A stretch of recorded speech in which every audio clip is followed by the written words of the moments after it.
At dahil dyan, napapa? Dahil dyan napahost talaga ako sa programang ito.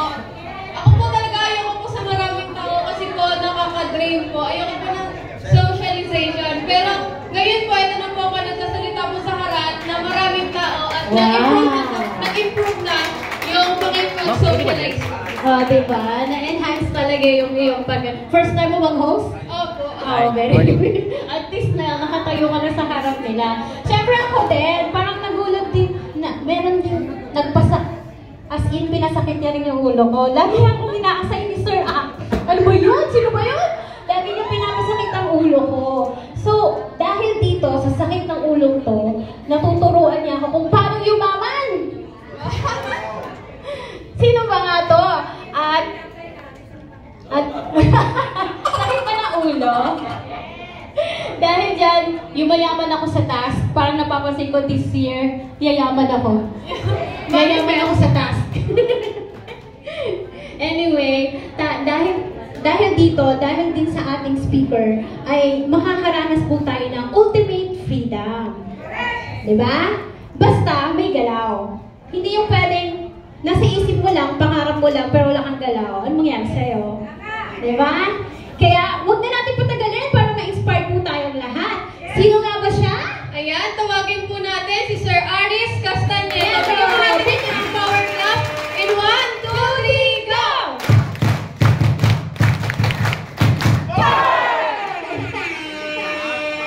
Great morning! Parang alam niyo na kung anong mangyayari sa inyo. Sa mga batch sheets. So, na-introhan na po ako na itong programang kung ito, kung alam niyo naman po, is 4 months to. Alam niyo ho ba? Aware mo ba kayo, batch 6? Na 4 months po itong programang kung ito. Hindi po ito hanggang ngayon lang. Magsisimula pa lang po ngayon. Ready ho ba kayo? Yes! Ready ho ba, batch 6? Yes! Parang wala akong naririnig. Ready ba, batch 6? Yes! Parang, Sima, bakit tawa ng tawa? Hindi ko maintindihan. Okay, so, ayan. Meron lang ako kasi gusto bago akong mag-start. Okay, meron lang po sana akong gustong mapanood po sa inyo para mas maintindihan nyo na bakit ka ba nandito sa programang pong ito. Maging malinaw po sa atin na hindi po ito, ang programang pong ito, hindi po ito yung uupo at makikinig. Hindi po So, every week, meron po kayong activity na kailangan gawin. Okay Kaya lang po, kung ako, advice ko lang po, kung sino po ang nagpadala sa inyo, kilalanin nyo, okay, malaking tulong po sila sa inyo. Okay It's a teamwork po ito, hindi po pwedeng kayo lang. Kung hindi yung nagpadala sa inyo is dapat nandun palagi siyang mag-a-assist sa inyo. So, kilala nyo ba yung nagpadala sa inyo? Yes! Bati ho ba kayo nun? Bati ho ba kayo? Baka dahil sa sobrang galing sa inyo, dinala ho kayo rito. Oo, baka bawi nga ako dito, Sasakit kami sumakit ang ulo, ito rin pasasakitin ang ulo. Okay, so, alamin nyo lang bakit kayo nandito. Yun lang yung pinakadahilan. Bakit ka ba nandito sa programa ng Prodigy? Okay. So, akala nyo, yung mga nagpadala sa inyo walang concern. Baka akala nyo, yung mga apply nyo is hindi kayo aalagaan, hindi po. Ito po ang programang pong ito na kailangan po ang apply nyo ang mag-aalaga sa inyo. Maliwanag po tayo? Yes! Kaya lang lahat po ng sasabihin po ng apply nyo, dapat to sundin nyo. Maliwanag po tayo? Yes! Maliwanag po tayo, batch 6? Yes! Parang wala na akong naririnig. Yes! Yes! Yung iba, yes, yung iba. Parang napasubo ko rito Parang napasubuan na to Kailang ang tanong ito. Sino po rito ang gustong manalo? Ako! Ako! Kaya manalo. Manalo. Hindi po si Manalo, ha? Hindi po si Mayor. Gustong makuha ang pangarap po niya. Kung ayaw nyo tumas ng kamay, ito lang, ho. Wala akong pilitan. Hindi ho namin kayo pipilitin dito. Okay? Kaya lang, ho, tingnan nyo kung ano naman ang magiging kapalit. Kaya, magiging kapalit kapag ginawa nyo ito. Kasi kung hindi ho kayo, maraming kasi nagsasabi, sino gustong yumaman? Lahat naman eh. Yes. Tatanungin ko kayo, sino gustong maghirap po rito?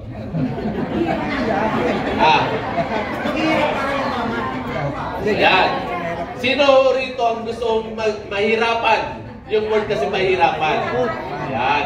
Sino rito yung gustong mahirapan? Sino yung gustong mahirapan? Parang nagdadalawang isip na talaga. Parang ano ba itong napasukan ko? Akala ko yung mga hindi dealer lang kinikita, pati pa rito nakinda pala. Parang si Ma'am, pil na pil ko to eh. Parang napasubo ko rito ah. Tawa lang na tawa, kahit ano sagot ko, tatawa lang eh. Okay? Kaya lang ho, ito yung gusto ko, kung seryoso ka, yung word ko kung seryoso ka na gusto nyong makuha ang mga pangarap nyo, tamang-tama nandito ka sa programa ng Protege. Okay? So ito, kaya nga ho, marami ho kaming naging kabago-bago na nag-iba po, nag-transform talaga. Yung word ko, Mama, nag-transform talaga. So, iisahin ko muna si Sir Norman, palakpakan mo natin. Sir, tayo mga rin. Sir, saan ka galing, Sir? Parang Europe ba? Europe? Parang galing ng Europe, Sir, eh. Iba kong manamit to si Sir Norman nung dati. T-shirt, jeans, rubber shoes, normal lang sa kanya. Okay? Kaya lang rito talagang kahit sa pananamit, okay, kailangan magbago sa inyo. Yan yung unang-unang nakikita. Kaya yung mga babae, kapag hindi ka gumanda rito, ibig sabihin hindi effective ang programang ito. Maliwanag tayo sa mga kababaihan. Kapag hindi ka gumanda rito, ibig sabihin, hindi mo ginagawa ng tama ang negosyo.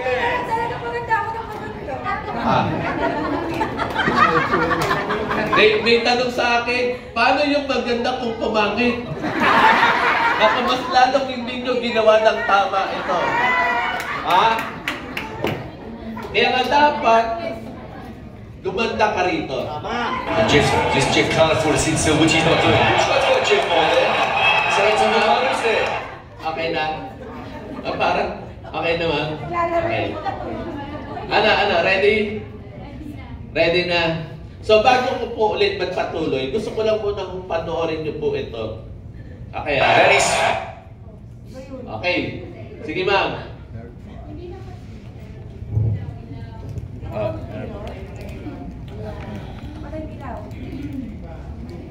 You're looking at a lateral facial dissection. Ay, hindi yan, ma'am.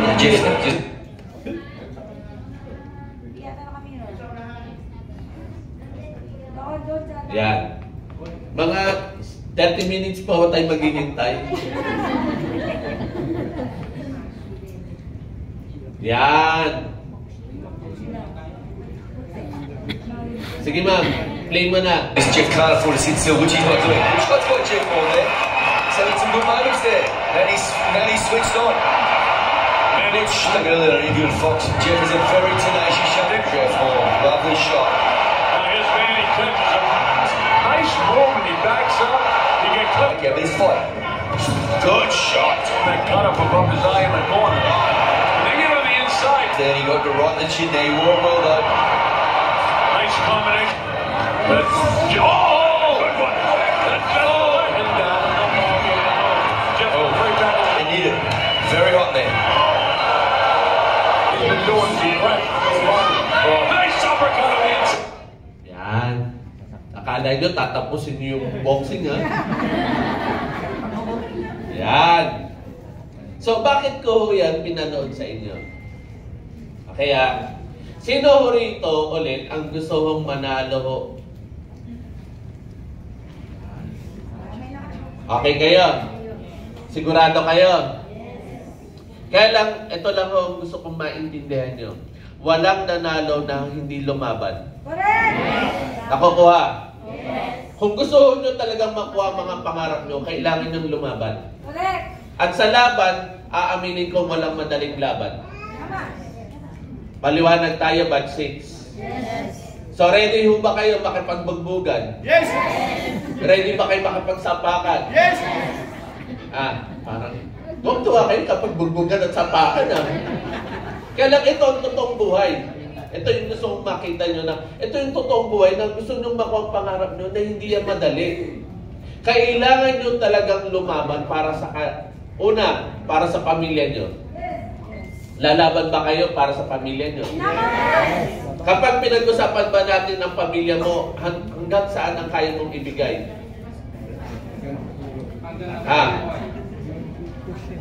Marami nagsasabi hanggat may buhay ako, hanggat may lakas ako, ibig sabihin hanggang sa dulo, tama? Kaya lang baka sa balik na laban, umaayaw ka na kagad. Paano ka ngayon mananalo sa malaking laban kung sa balik na laban pa lang, ayaw mo na? Gusto mong makuha ang pangarap mo, kaya lang ayaw mong ibigay naman ng todo-todo yung kakayahan mo. Marami sa inyo, honestly, marami sa inyo nagtataka, bakit ako nandito? Marami nagtatanong sa inyo na kaya ko bang matapos to? Marami nagtatanong sa inyo, anong mangyayari? So lahat po yan, naging tanong din ho yan ng batch 5. Nung una ho silang nag-orient dito, yan yung mga gumunggulo, sabihin nag-iisip sila, kaya ko ba talaga to? Matatapos ko ba to? Makukuha ko ba talaga yung mga pangarap ko rito? Ma'am, tingnan nyo lang yung kaninang tumayo rito. Si Joanna Marie.